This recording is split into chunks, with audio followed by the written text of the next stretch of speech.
Okay so मैं बहुत दिनों बाद ये मिल रहा हूँ आप लोगों से। एक्चुअली ये बीआरसी का मैंने 2026 का इंटरव्यू दिया था, तो उसमें मेरा फाइनली सिलेक्शन हो गया है।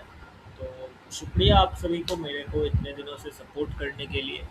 और मैं मेनली आपसे इंटरव्यू का जो मेरा एक्सपीरियंस था वही शेयर करने आया हूँ। तो जो भी मुझसे क्वेश्चंस पूछे गए थे वो सब तो आपको शेयर करूँगा ही। और मेरे कुछ मतलब जो दोस्त पहले गए थे, हाँ मतलब मेरा इंटरव्यू डेट लास्ट में था। जो लोग पहले गए थे ऐसे भी दो तीन लोगों के क्वेश्चंस मेरे पास है। तो जितना भी मेरे पास क्वेश्चंस है इस बार मतलब पूछे गए थे, तो सभी क्वेश्चंस मैं आपको बता दूंगा। सबका आंसर डिटेल में बताना शायद मुश्किल है क्योंकि बहुत लंबा हो जाएगा फिर वीडियो।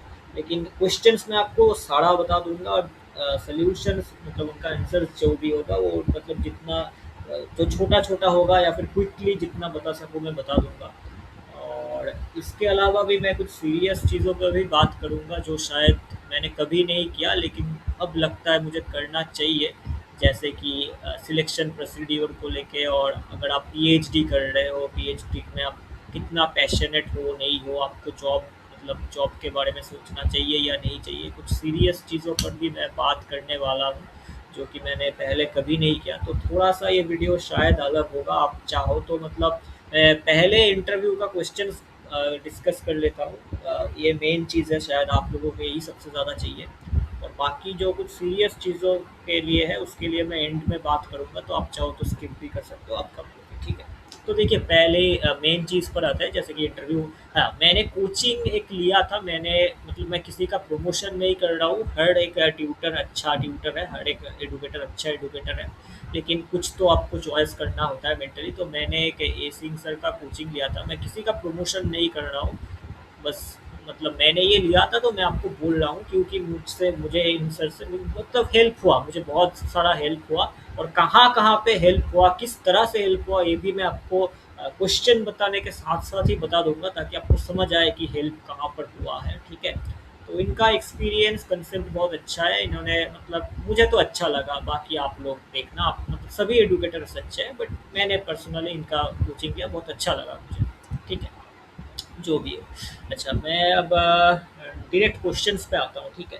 तो ये एक कैंडिडेट का, ये मेरा क्वेश्चन नहीं है, एक दूसरे कैंडिडेट का क्वेश्चन है। तो मैं एक-एक करके क्वेश्चन बताता हूँ, ठीक है। पहला क्वेश्चन था उसका, ड्रॉ ड्रॉ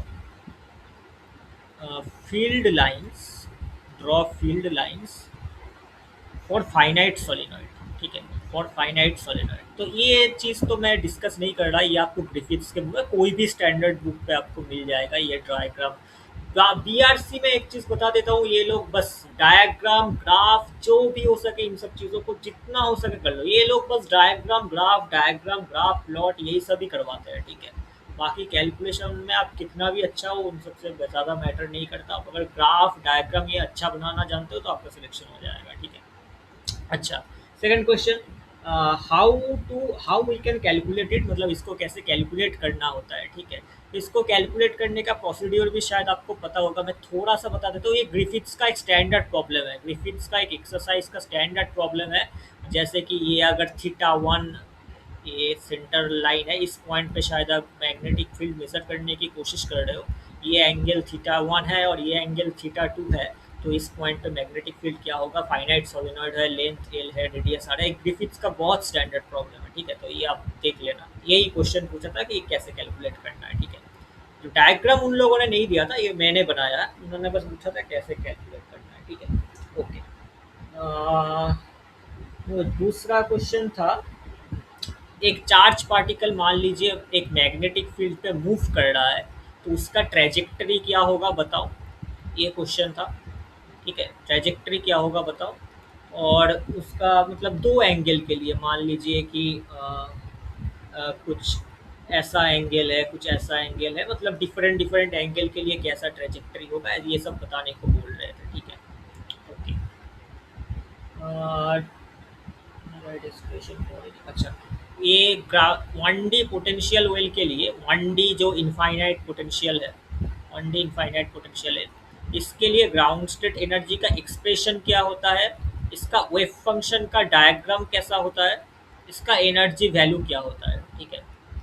तो ये एनर्जी एनर्जी आइगन वैल्यू क्या होता है। तो ये आप देख सकते हो, सिंपल क्वेश्चन था, ठीक है।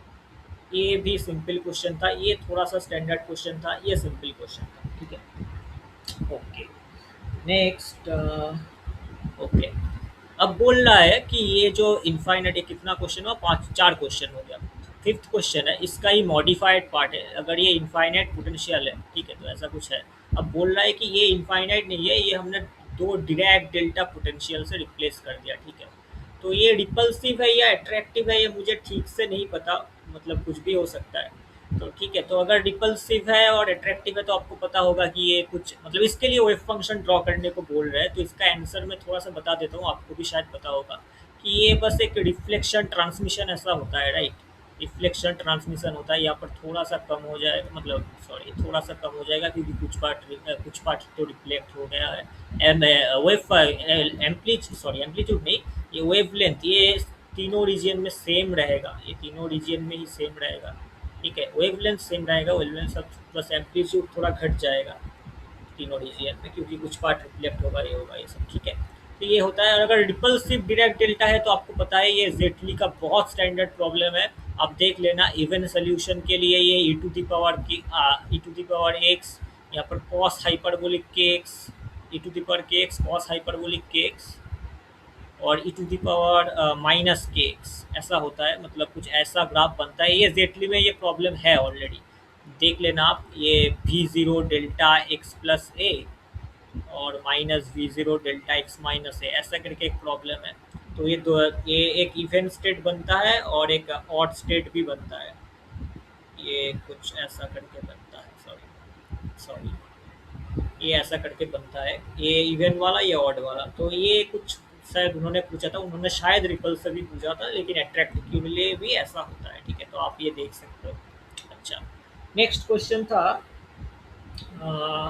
कौन कौन से रेडिएशन आप जानते हो and how to detect them. कौन कौन से रेडिएशन आपको पता है और कैसे इनको डिटेक्ट करना है, हाउ टू डिटेक्ट, ठीक है।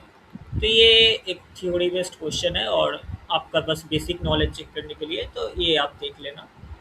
ओके, अच्छा, इसके बाद बोल रहा है कि अल्फा और बीटा का स्पेक्ट्रम ड्रॉ करो। अल्फा और बीटा का स्पेक्ट्रम ड्रॉ करो, तो ये भी एक इजी क्वेश्चन है। आप समझ, अल्फा एक टू बॉडी प्रॉब्लम है, तो इसमें तो एक डेल्टा स्पाइक आएगा अल्फा के लिए, ठीक है। और बीटा का आपको पता है स्पेक्ट्रम्स का कैसा होता है, बीटा माइनस के लिए कुछ ऐसा होता है, बीटा प्लस के लिए कुछ ऐसा होता है। लेकिन ये ठीक से करना, ये बहुत सारे छोटे छोटे चीज़ों पे क्वेश्चन पूछेंगे, क्योंकि ये फाइनाइट क्यों है, ये जीरो से क्यों है, यहाँ पर एक 1.02 एम बी थ्रेशोल्ड आता है, कम क्यों होता है, ये सब चीज़ें डिटेल में आपको पूछेंगे, ठीक है। तो डिटेल में आपको करना होगा, लेकिन हाँ, मेनली ये अल्फा बीटा से बेसिक क्वेश्चन था, ठीक है। ओके, अच्छा, what theory can explain alpha D के, मतलब ये गैमो थ्योरी के बारे में आपको पूछ रहे हैं, ठीक है। ये गैमो थ्योरी के बारे में आपको पूछ रहे हैं। अच्छा, उसके बाद क्या था, अच्छा, उसके बाद ये क्वेश्चन था कि रिवर्स अल्फा डी के होता है क्या। Reverse alpha, reverse alpha D के होता है क्या। मतलब हम नॉर्मली जानते हैं कि एक न्यूक्लियस के अंदर एक अल्फा का फॉर्मेशन होता है और या फिर निकल जाता है टनलिंग करके, ठीक है, कुछ ऐसा वेव फंक्शन होता है, फिर डीकेइंग होता है, फिर ये होता है कूलम बैरियर होता है, ये पोटेंशियल होता है, ये सब हमें पता है। तो ये बोल रहा है कि अगर उल्टा हो, कि मतलब एक कुछ ऑलरेडी है वहाँ पर अल्फा आके टकराए और कुछ नया न्यूक्लियस फॉर्म कर जाए, ये पॉसिबल है क्या। तो ये पॉसिबल है, ये एनर्जेटिकली फेवरेबल होता है। ये एक बहुत फेमस रिएक्शन है, अगर आप कॉस्मोलॉजी मतलब एस्ट्रोफिजिक्स स्टडी करते हो तो ये एक बहुत फेमस रिएक्शन है, ट्रिपल अल्फा रिएक्शन। स्टार्स के अंदर होता है, हाँ, एक्सट्रीम डेंसिटी, एक्सट्रीम हीट, ये सब कंडीशन अगर हो जाए ना, तो ये अल्फा डी के उल्टा हो सकता है। ये ट्रिपल अल्फा रिएक्शन आप गूगल में सर्च कर लेना, एक बहुत फेमस रिएक्शन है। इसमें होता क्या है कि एक 8 बेरिलियम होता है, इसमें एक 2He4 कोलाइड करता है, कुछ मतलब ये ज़्यादा स्टेबल नहीं होता है, ये बहुत जल्दी डिके कर जाता है, इसका मतलब 10⁻⁸ सेकेंड लाइफ टाइम होता है, बहुत जल्दी डिके करता है। लेकिन स्टार्स के अंदर बहुत एक्सट्रीम कंडीशंस में ये रिएक्शन पॉसिबल होता है और ऐसे 12C फॉर्मेशन होता है, ठीक है। और यही प्रोसेस है, यही ट्रिपल अल्फा रिएक्शन है जिसकी वजह से ये कार्बन हमारे यूनिवर्स में एग्जिस्टेंस में आया। तो ये बहुत अच्छा सवाल है। और इसके बाद भी अगर इससे अल्फा टकराता है तो ये ऑक्सीजन फॉर्म करता है, ठीक है। तो ऐसे ऑक्सीजन हमारे यूनिवर्स में एग्जिस्टेंस में आया, तो ये एस्ट्रोफिजिकल में एस्ट्रोफिजिक्स रिलेटेड चीज़ें बता दिया, बट ये बहुत अच्छा चीज़ है, ठीक है। तो ये ट्रिपल अल्फा रिएक्शन बहुत पॉपुलर है एस्ट्रोफिजिकल कम्युनिटी में। ओके। अच्छा, नेक्स्ट क्वेश्चन पूछ रहा है ग्रेविटेशनल, अच्छा वैंडरवाल्स फोर्स, वैंडरवाल्स फोर्स के बारे में कुछ पूछा कि ये कैसा फोर्स है, मतलब वीक है, स्ट्रॉन्ग है, कैसा है, ठीक है। ये पूछ लिया उन्होंने। ये कितना नंबर क्वेश्चन था? 10 नंबर, ठीक है। 10 नंबर क्वेश्चन। 11 नंबर क्वेश्चन उसने क्या पूछा, ग्रेविटेशनल फोर्स को न्यूक्लियर फोर्स में क्यों इंक्लूड नहीं कर रहे हैं, ठीक है। ग्रेविटेशनल फोर्स को न्यूक्लियर जो बाइंडिंग एनर्जी फार्मूला है उनमें क्यों इंक्लूड नहीं कर रहे हैं, या फिर करना चाहिए या फिर नहीं करना चाहिए, तो इसका आंसर है नहीं करना चाहिए फॉर यूजुअल जो न्यूक्लियाइज के हम बात करते हैं, क्योंकि ये जब आप ए वी इंटू ए ये कैलकुलेट कर लेना, आप ए को आप 200 रख लो, 10 रख लो, 50 रख लो, कुछ भी रख लो, और आप ये कैलकुलेट कर लेना जो ग्रेविटेशनल पोटेंशियल एनर्जी है 3/5 GM² बाई आर, ठीक है। जी का वैल्यू आपको पता है, एम मतलब आपका हो गया एम एन इंटू और एम पी, मतलब एम एन और एम पी मतलब न्यूट्रॉन और प्रोटॉन का मास ऑलमोस्ट सेम सेम होता है, ठीक है। तो ये मतलब रफली 1.675 इंटू 10⁻27 ऐसा आप मान सकते हो, ठीक है, ठीक है। तो ये दो वैल्यू आप कैलकुलेट कर लेके देख लेना, ये बहुत ज़्यादा होगा, ये स्मॉल ए वैल्यूज़ के लिए जो टिपिकल न्यूक्लियाइज की हम बात करते हैं, ये वैल्यू बहुत छोटा है, तो कभी ज़रूरत नहीं पड़ता। Only one and only astrophysics में इसका बहुत अच्छा एक एक्सप्लेनेशन होता है, न्यूट्रॉन स्टार। अब H.C. वर्मा सर का एक लेक्चर देखना न्यूट्रॉन स्टार के ऊपर, न्यूक्लियर फिजिक्स लेक्चर सीरीज के अंदर है। न्यूट्रॉन स्टार में ये टर्म बहुत ज़्यादा इंपॉर्टेंट बन जाता है, और इससे हम इसका मासेस, रेडियस, ये सब एस्टिमेट कर सकता है, जो कि proper order of magnitude 10⁻56 neutrons, ये प्रॉपर ऑर्डर ऑफ मैग्नीट्यूड ये देता है, ठीक है। तो ये बहुत अच्छा, मतलब इससे आप इंटरव्यू को खींच सकते हो, आपको ये चीज़ें पता है ना, तो आप मैनिपुलेट कर सकते हो कि मुझे ये चीज़ें पता है, वो भी सुन के खुश हो जाएंगे, ठीक है। तो ये न्यूट्रॉन स्टार का चीज़ें आप देख सकते हो, ठीक है। ओके। अच्छा, अब बोल रहा है कि हाउ एलडीएम, मतलब ये पूछ रहा है कि एलडीएम से फिशन को एक्सप्लेन करो, ठीक है। तो एलडीएम से फिशन को एक्सप्लेनेशन, ये बहुत स्टैंडर्ड क्वेश्चन आप देख लेना, ये डेरिवेशन भी होता है जिससे Z² by A greater than 2 AS by AC ऐसा कुछ कंडीशन आता है, ठीक है। तो मुझे ठीक से याद नहीं, बट ऐसा ही कुछ होता है, ठीक है। तो ये देख लेना आप। उसके बाद एक क्वेश्चन पूछ रहा है, what is the what this radiation scales physically, what is the difference between alpha spectrum beta spectrum का डिफरेंस फिर से पूछ रहा है, पता नहीं क्यों फिर से पूछा, शायद कुछ ऐसा बात हुआ होगा जिसलिए वो फिर से पूछे ये question. Why different theory for beta decay, ये बीटा के लिए हम फर्मी थ्योरी यूज़ करते हैं, डिफरेंट थ्योरी, डिफरेंट थ्योरी मतलब ये फर्मी थ्योरी हम यूज़ करते हैं, तो हम अल्फ़ा के लिए गैमो यूज़ करते हैं, इसके लिए फर्मी यूज़ करते हैं, ऐसा क्यों, ऐसा क्यों, क्या ज़रूरत पड़ गया, ये क्वेश्चन पूछ रहा है।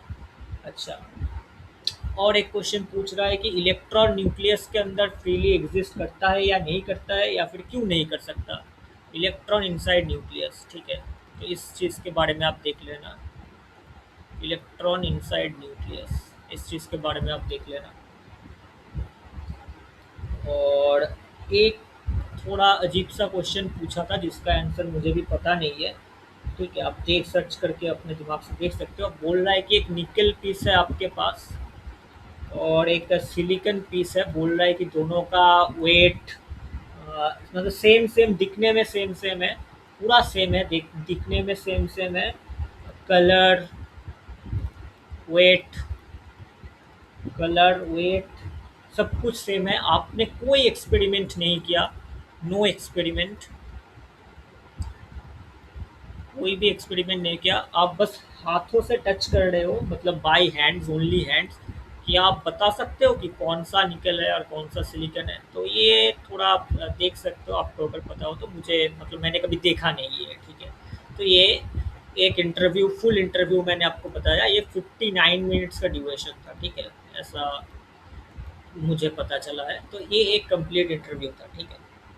तो नेक्स्ट चीज, नेक्स्ट पे आ जाते हैं, ठीक है। ओके।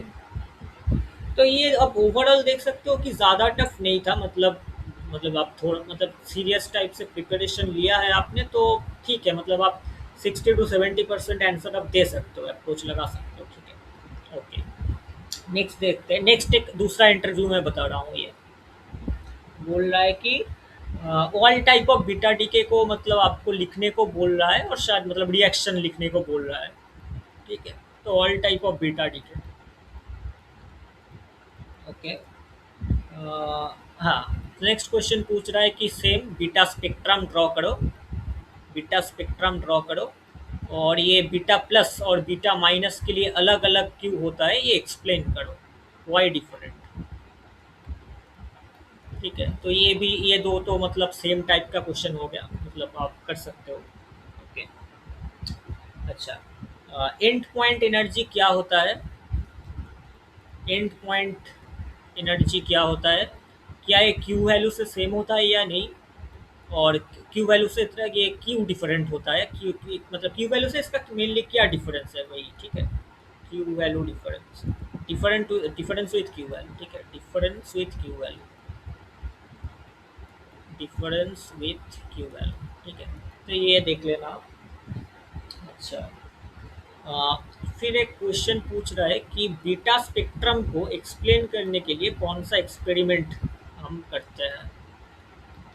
तो इसका मुझे मतलब मैंने सर्च तो किया था लेकिन मुझे अभी याद नहीं, कुछ एक एक्सपेरिमेंट था, तो पता नहीं ये सब मेमोराइजेशन का चीज़ क्यों पूछते हैं ये लोग, ठीक है। ओके, बट इसके बाद बोल रहा है कि,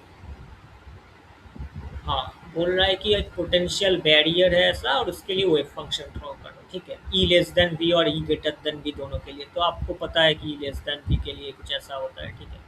तो ये वाला, अच्छा। और उसके बाद बोल रहा है कि एक्सरे स्पेक्ट्रम ड्रॉ करो, और उसमें जो ये पीक्स आते हैं ना, कैरेक्टरिस्टिक होता है और एक कंटिन्यूअस होता है, ये कैरेक्टरिस्टिक्स पीक्स बोलते हैं, जो कि अब के और एल सेल के लिए नॉकआउट हो जाता है उसके लिए बनता है, तो ये पिक्स क्यों आता है ये एक्सप्लेन करने को बोलता है। तो ये बहुत अच्छा है आर्थर बाइजर में, आर्थर बाइजर में ये टॉपिक, एक्सरे वाला टॉपिक मतलब एक्सट्रीमली गुड है, एक्सट्रीमली गुड मैं बोलूँगा। तो ये आप अच्छे से पढ़ना, ठीक है। ओके, नेक्स्ट क्वेश्चन, एक ग्राफ ड्रॉ करने को बोला है वो लोग, ये ग्राफ तो वो लोग मतलब हमेशा प्लॉट करवाते ही है कुछ ना कुछ। तो log X four plus log X plus one, ये ग्राफ प्लॉट करो, और X is equal to zero से X is equal to one के बीच में इसका जो लेंथ है वो कैलकुलेट करो। तो आपको पता है कि लेंथ कैसे कैलकुलेट करता है, d s is equal to one plus d y d x square d x, ठीक है। पहले आपको ग्राफ प्लॉट करना है और फिर ये करना है, ठीक है। ओके,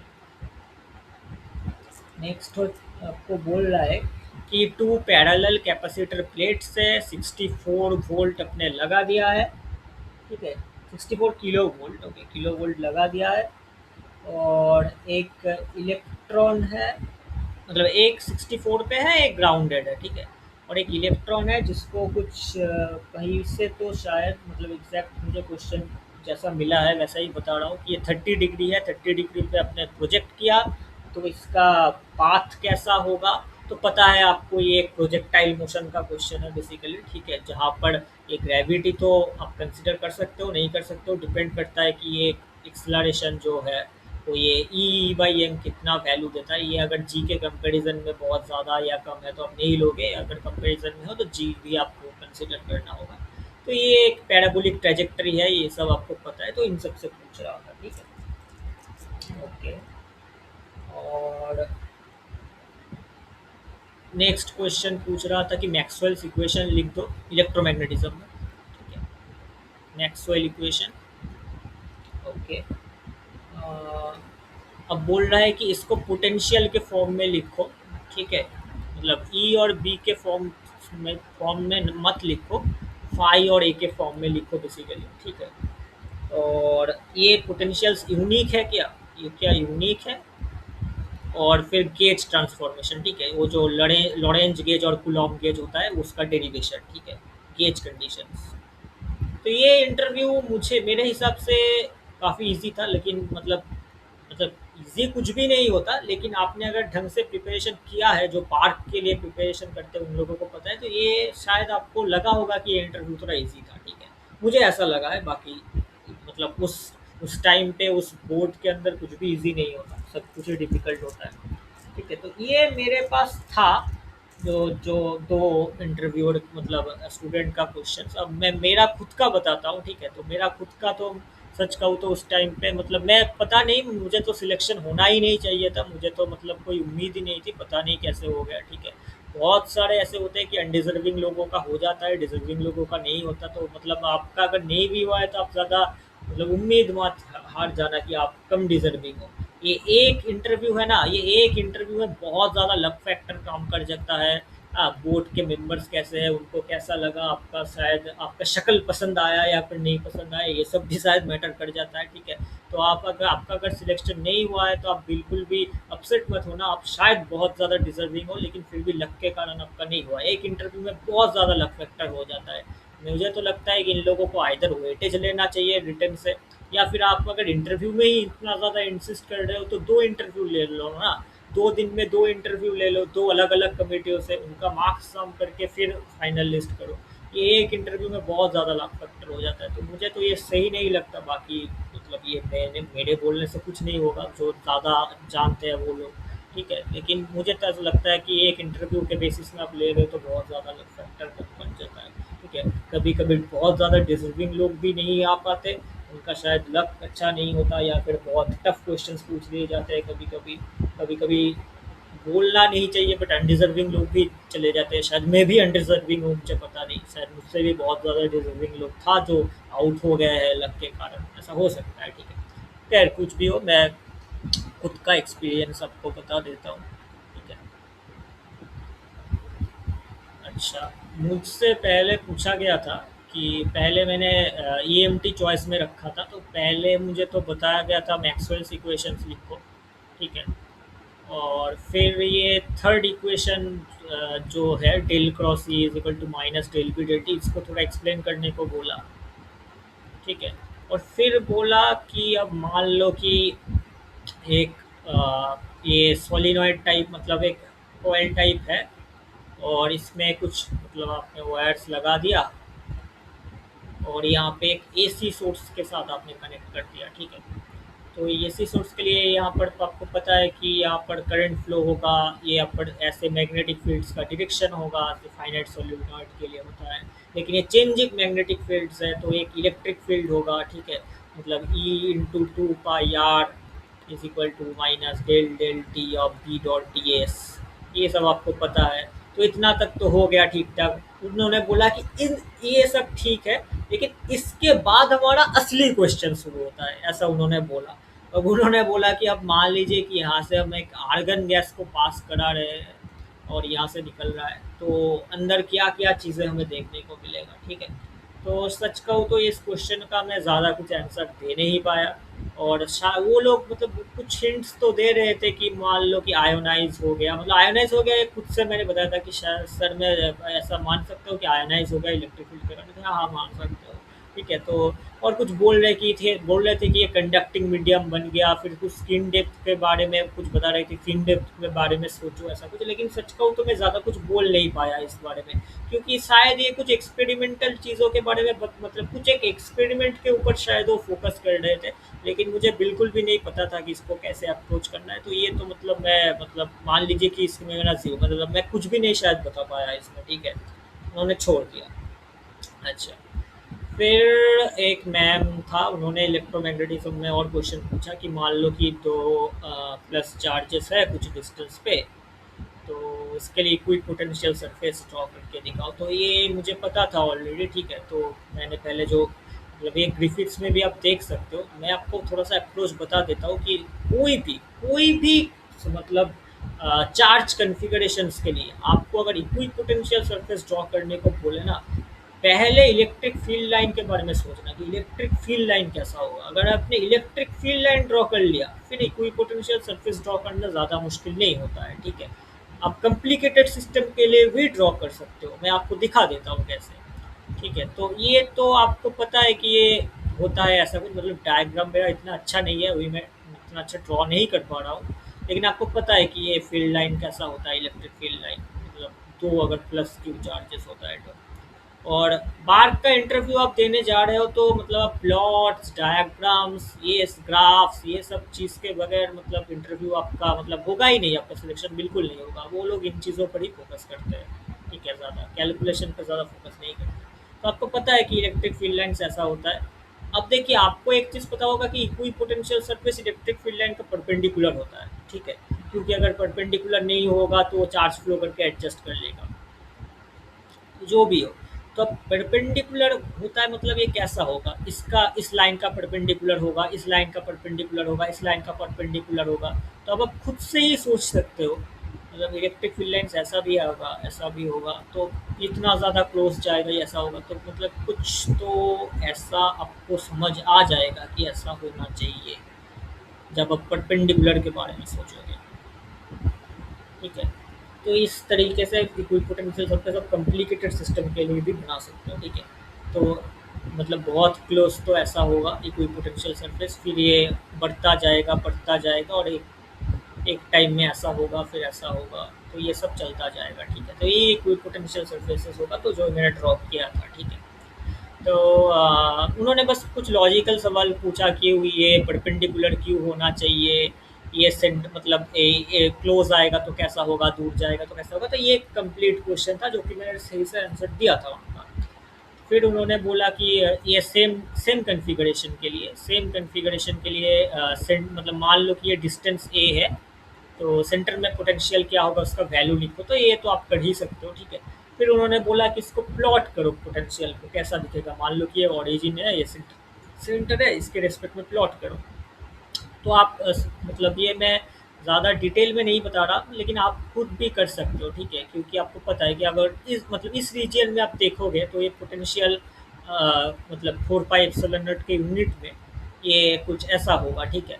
तो R is equal to zero और R is equal to A पे तो इनफाइनाइट हो जाएगा, R is equal to A by two पे मिनिमम होगा। तो अगर आप मतलब कुछ ग्राफ प्लॉट करोगे तो ये इनसाइड रीजन में कुछ ऐसा होगा, फिर यहाँ पर ये डिकेइंग होगा, फिर यहाँ पर ये डिकेइंग होगा, ठीक है। तो आप ये ऐसे कर सकते हो, ठीक है।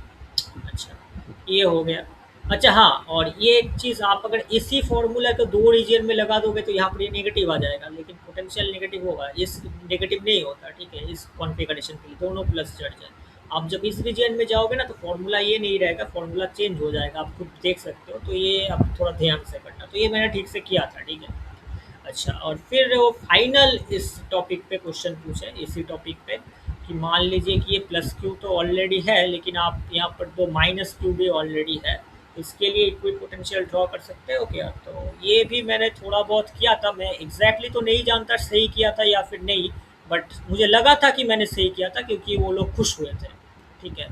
तो ये तो प्लस से माइनस जाएगा, प्लस से माइनस जाएगा, ठीक है। यहाँ पर भी प्लस से मतलब ये इलेक्ट्रिक फील्ड लाइन में ड्रॉ कर रहा हूँ पहले, हाँ, ये इलेक्ट्रिक फील्ड लाइन है,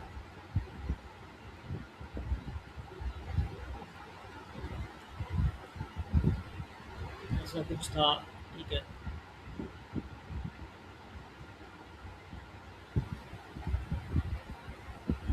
ऐसा कुछ था, ठीक है। तो ये मैंने कुछ ऐसा ड्रॉ किया था शायद, मुझे एग्जैक्टली तो याद नहीं है अभी। ऐसा कुछ शायद,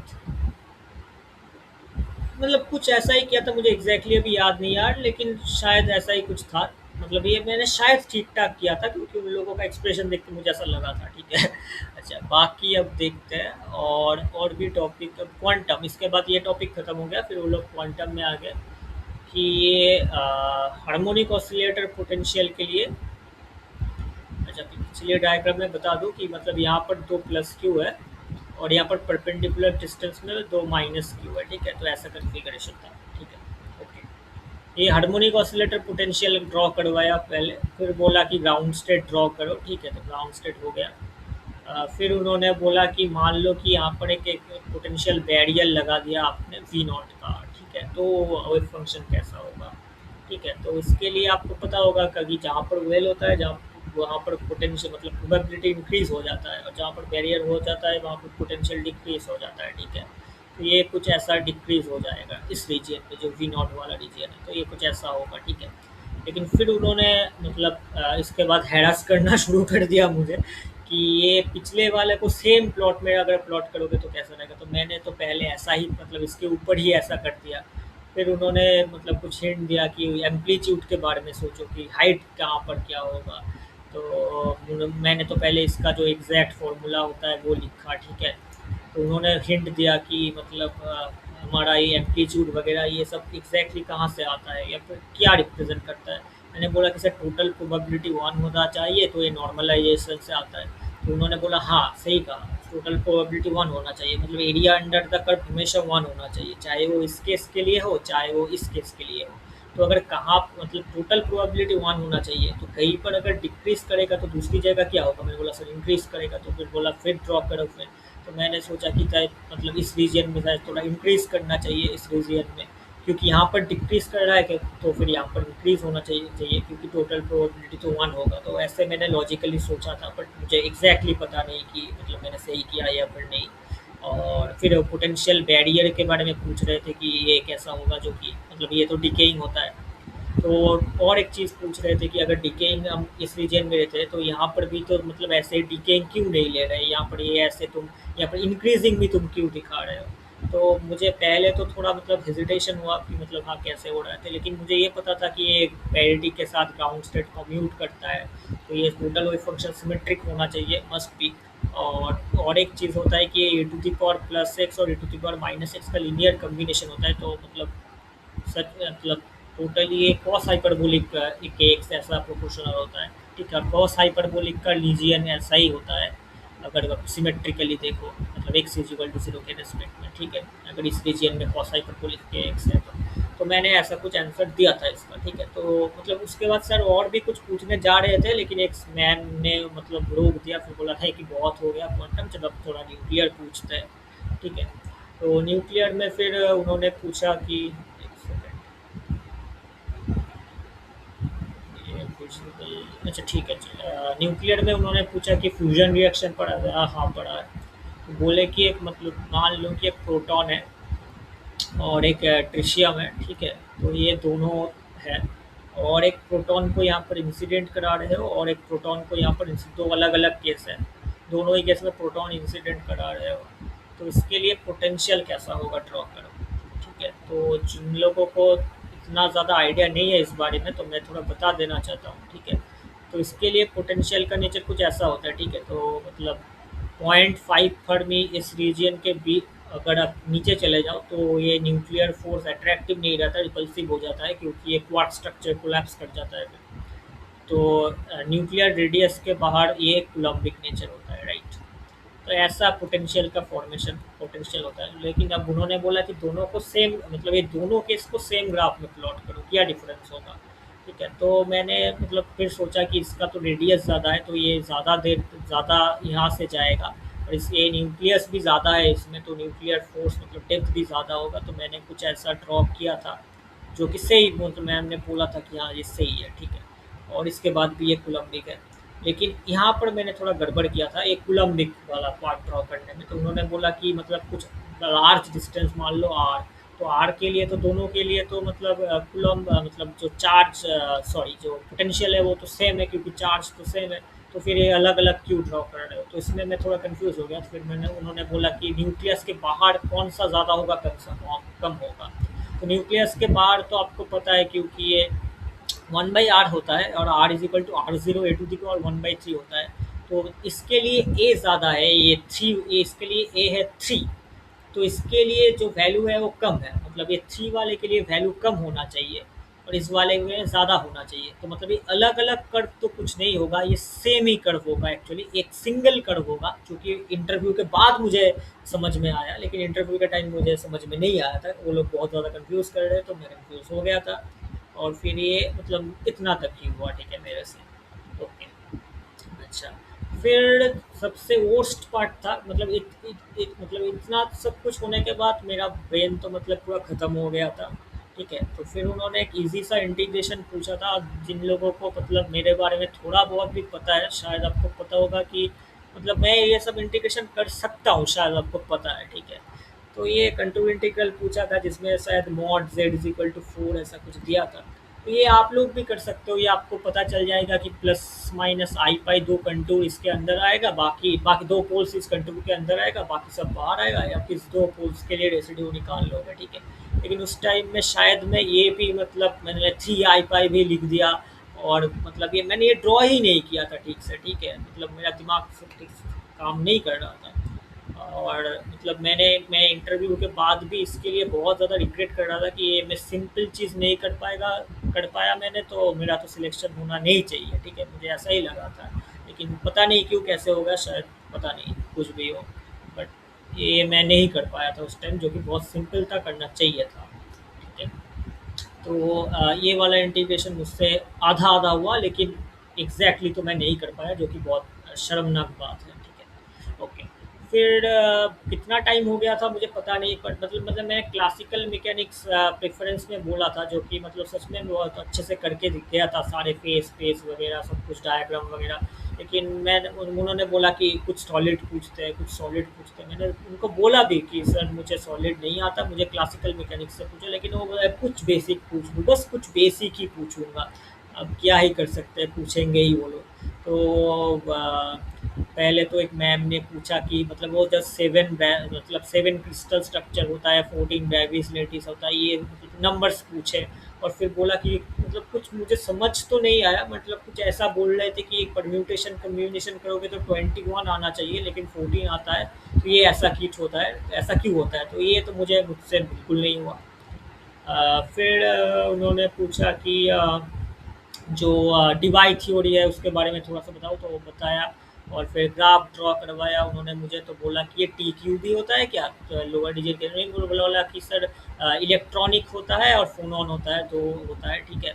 और फिर इसके बाद कुछ तो इसमें पूछ रहे थे शायद, मतलब ये फोनॉन फोनॉन इंटरेक्शन, फोनॉन इलेक्ट्रॉन इंटरेक्शन के लिए क्या होता है, ये सब पूछ रहे थे। लेकिन मैंने डायरेक्टली बोल दिया कि सॉरी सर, मुझे इतना डिटेल में नहीं पता ये सब।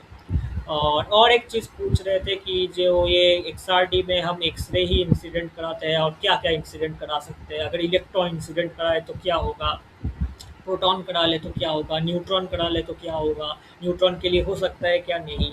तो ये सब चीज़ें पता तो पूछ रहे थे, तो ये मुझे थोड़ा थोड़ा पता था, बहुत अच्छा तो नहीं पता था, मतलब थोड़ा थोड़ा इसमें मैंने बताया था कि क्या होगा क्या नहीं होगा, कौन से में होगा कौन से में नहीं होगा, क्यों नहीं होगा, तो थोड़ा थोड़ा मैंने बताया था, एग्जैक्टली नहीं बताया था, एग्जैक्टली बता नहीं पाया था क्योंकि मुझे याद नहीं आ रहा था, दिमाग भी बहुत ख़राब हो रहा था। लेकिन थोड़ा थोड़ा बता दिया था। और फिर तो मतलब मुझे ऐसा लग रहा था कि मुझे छोड़ दे भाई, मुझे नहीं चाहिए, मुझे बिल्कुल नहीं चाहिए। और मैं फ्रस्ट्रेटेड था, मुझे ऐसा लग रहा था कि मतलब बहुत लोगों को इजी क्वेश्चन पूछ रहे हैं और मुझे इतना टफ क्वेश्चन क्यों पूछा जा रहा है भाई। और मैंने तो ये प्रेफरेंस में बोला भी नहीं था, और मुझे सच कहूँ तो मुझे न्यूक्लियर वाला मैं एक्सपेक्ट कर रहा था कि कुछ तो एक स्टैंडर्ड क्वेश्चन पूछ ले भाई, मतलब जो सभी लोग पूछते हैं कि, लेकिन कुछ अजीब अजीब सा पूछ रहे, तो मैं बहुत ज़्यादा फ्रस्ट्रेटेड भी था उनसे कि क्यों ऐसा पूछ रहे हो भाई, मुझे भी थोड़ा आसान क्वेश्चन पूछ लो भाई। तो मतलब मैंने उन्होंने मतलब बोला कि चलो बेस्ट ऑफ लक, जो सभी को बोलते हैं best of luck thank you, मैंने तो मतलब उनकी तरफ मुड़ के भी नहीं देखा, मैं फ्रस्ट्रेटेड होकर निकल गया, ठीक है। तो बाहर जब मैं आया तो वो जो स्टाफ होते हैं, वो स्टाफ ने उन्होंने मतलब उन भैया ने मुझे बोला कि आपका तो 1 घंटा 10 मिनट इंटरव्यू हुआ है, तो बहुत अच्छा है। तो मैं तो उस टाइम ये सब सुनने के मूड में भी नहीं था। मैं बोला नहीं, मेरा तो नहीं होगा, मैंने आंसर अच्छा नहीं दिया। अब बोलते हैं सभी लोग ऐसा ही बोलते हैं, उन्होंने बोला। तो लेकिन ये टाइमिंग मुझे ठीक लगा कि यार ठीक है, लेकिन मुझे बिल्कुल भी उम्मीद नहीं था। मेरा नेक्स्ट दिन एनपीसीआईएल का भी इंटरव्यू था। एनपीसीआईएल मैं नेक्स्ट दिन दे गया, तो एनपीसीआईएल का इंटरव्यू मेरा बहुत अच्छा हुआ था। इंटरव्यूअर ने मुझे बोला था कि आपका परफॉर्मेंस बहुत अच्छा है, ऐसा करके बोला भी था। तो ये इंटरव्यू मेरा काफ़ी अच्छा हुआ था, लेकिन इससे बीआरसी से मुझे बिल्कुल भी उम्मीद नहीं था, लेकिन पता नहीं क्यों लकीली हो गया, पता नहीं जो भी हो। तो ये मेरा फुल एक्सपीरियंस था। तो शायद आपको कुछ मदद मिल जाए, आपको कुछ पता चले कि किस तरह से क्या करना है। और एक चीज़ मैं बताऊंगा पीएचडी के बारे में थोड़ा बहुत। देखिए, अब पीएचडी आप कर रहे हो ना, तो मतलब बहुत लोग होते हैं पैशनेट होता है, बिल्कुल कीजिए, ठीक है, मैं डीमोटिवेट किसी को करने का कोई मोटिव नहीं है मुझे। लेकिन पीएचडी करने के लिए मतलब आपको ऐसा मतलब होना चाहिए कि आपको 30-32 साल आपका हो जाएगा और फिर भी आपको कुछ जॉब मैं ये नहीं बोल रहा कि जॉब नहीं मिलता, मिलता है, लेकिन सच्चाई आपको भी पता है। आप चार दीवारों के अंदर बंद रह के बाहर बहुत अच्छी दुनिया है ऐसा नहीं सोच सकते। आपको रियलिटी पता है, मैं ज़्यादा इस बारे में नहीं बोलूँगा, लोग ऑफेंडेड हो जाएंगे बहुत लोग, लेकिन आपको सच्चाई पता है, ठीक है। तो अगर 30-32 साल तक आपको जॉब ना मिले, कुछ आपकी शादी ना हो और फिर भी आप मतलब बस एडुकेशन में हो, आप रिसर्च कर रहे हो, आपको जो मतलब आपको पता है कि इंडिया में इसके मतलब ये पीएचडी पोस्ट डॉक्स में पे स्केल सैलरी स्ट्रक्चर कैसा होता है आपको पता है, ठीक है। तो उसी सैलरी में इतना ज़्यादा मेहनत करके आप बस उसी से खुश हो, बाकी आपको कुछ नहीं चाहिए, आपके लिए कुछ मैटर नहीं करता, आप इसी में बहुत ज़्यादा खुश हो, तो आप बिल्कुल पीएचडी करो, ये आप ही के लिए बना है, ठीक है। लेकिन आपको अगर ऐसा चाहिए कि मुझे एक सिक्योरिटी चाहिए, मुझे एक अच्छा खासा जॉब भी चाहिए, अगर ऐसा हो कि हाँ मैं रिसर्च तो कर लूँगा लेकिन साथ में मुझे एक सिक्योरिटी चाहिए, मुझे एक अच्छा सैलरी वाला जॉब भी चाहिए, तो आप शायद कुछ डिफरेंट सोच सकते हो, मतलब कुछ दूसरे लाइन में सोच सकते हो, ठीक है। बाकी इंडिया में रियलिटी कैसा है ये आपको पता है, ठीक है। मैं अगर सच बोलूँ तो मेरा खुद का मामा जी है, वो उन्होंने पीएचडी पोस्ट डॉक किया है, वो कोलकाता में है, एक सिस्टर निवेदिता यूनिवर्सिटी है वहाँ पर, वो असिस्टेंट प्रोफेसर में जॉब करते हैं, ठीक है। तो वो रिसेंटली मुझे एक मतलब कहानी बता रहे थे, मतलब कहानी नहीं सच्चाई, तो उन्होंने उनके कॉलेज में एक वैकेंसी मतलब एक पोस्ट के लिए वैकेंसी निकला था असिस्टेंट प्रोफेसर के लिए। तो एक स्टूडेंट मतलब एक बंदा आया था, तो वो टीआईएफआर से पीएचडी है रेडियो एस्ट्रोफिजिक्स में, फिर आयुका से एक पोस्ट डॉक है, और फॉरेन में भी कुछ एक यूनिवर्सिटी बताया था, मुझे नाम याद नहीं, पोस्ट डॉक है, ठीक है। और उनका उसका इंटरव्यू हुआ, और आपको पता है कि नॉर्मल जो यूनिवर्सिटीज़ है ये तो मतलब बहुत हाई फाई यूनिवर्सिटी बिल्कुल नहीं है, आपको पता है, ठीक है। तो बहुत सारे ऐसा है, और यहाँ पे मेन फोकस होता है टीचिंग, ठीक है, रिसर्च भी होता है लेकिन टीचिंग पे ही मेन फोकस होता है, ठीक है। अब यहाँ पे इंटरव्यू में आपको ऐसा नहीं दिखेगा कि आपका मतलब रिसर्च बिल्कुल देखेगा, लेकिन मेन फोकस आपको देखेगा कि आप बीएससी एमएससी के बच्चों को कितना अच्छा पढ़ा पाओगे, तो उन उन सब चीज़ों से आपको क्वेश्चन पूछेगा, और आपका अगर डिवीजन अच्छा नहीं है तो ये सब चीज़ें आप नहीं बता पाओगे, ठीक है। तो आप शायद रिजेक्ट हो जाओगे, मतलब मेरे मामा जी मुझे बता रहे थे कि मैंने जब इसका प्रोफाइल देखा तो मुझे समझ आ रहा था कि ये बहुत अच्छा स्टूडेंट है, नहीं तो ये इतना अच्छा कैरियर नहीं बना पाता, लेकिन फिर भी शायद ये सिलेक्ट नहीं होगा, ठीक है। तो ये बहुत ज़्यादा एक डिसअपॉइंटिंग चीज़ है, आप समझ सकते हो, ठीक है। टीआईएफआर से पीएचडी, आयुका से पोस्ट डॉक, और एक पोस्ट डॉक फिर एक प्राइवेट यूनिवर्सिटी में आप अप्लाई कर रहे हो, मतलब आपको जॉब नहीं मिल रहा, आप धक्के खा रहे हो, तो ये बहुत ज़्यादा डिसअपॉइंटिंग है, ठीक है। आप अगर मतलब आपको ये सब मैटर नहीं करता फिर भी आप रिसर्च से बहुत ज़्यादा खुश हो, तो आप डेफिनेटली पीएचडी पोस्ट डॉक आपके लिए आप करो, ठीक है।